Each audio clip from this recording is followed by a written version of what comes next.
Bukan pesugihan, ini hasil begadang cari bahan sampai malam. Produksinya bahkan tembus 10.000 pieces sebulan. Daripada penasaran, tonton videonya sampai akhir ya guys. Proses pertama, cumi sotong datang fresh dari Semarang, lalu dicuci bersih menggunakan air pegunungan. Ini dilakukan berulang kali ya, sampai lendir dan kotorannya hilang sempurna. Usaha ini tuh mulai jalan sekitar tahun 2019.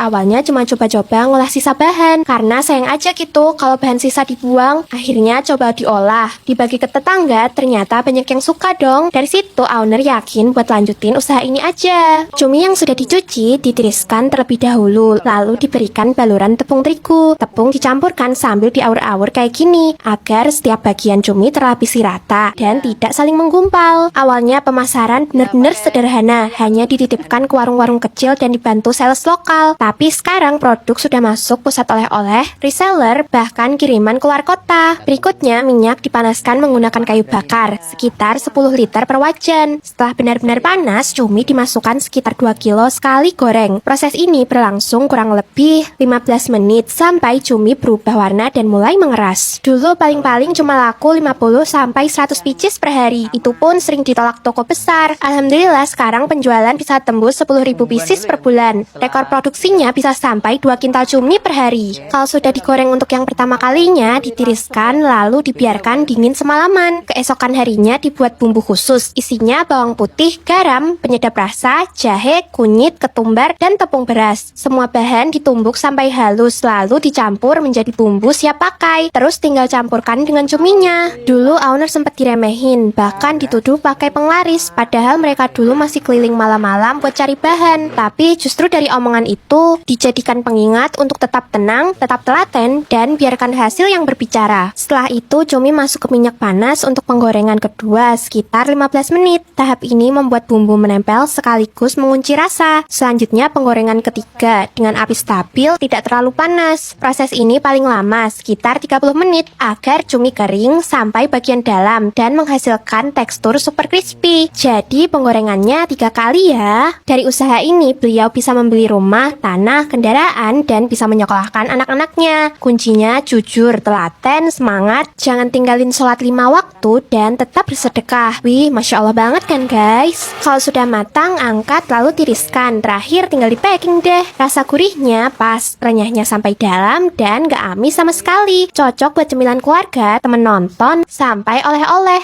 Halal 100%, kemasannya aman dan siap dikirim ke seluruh Indonesia. Yang mau cobain bisa hubungi nomor ini ya. Nah, buat sahabat yang mau belajar bareng jadi konten kreator bisa hubungi kami. Semoga bisa bermanfaat guys. See you next video. Bye-bye.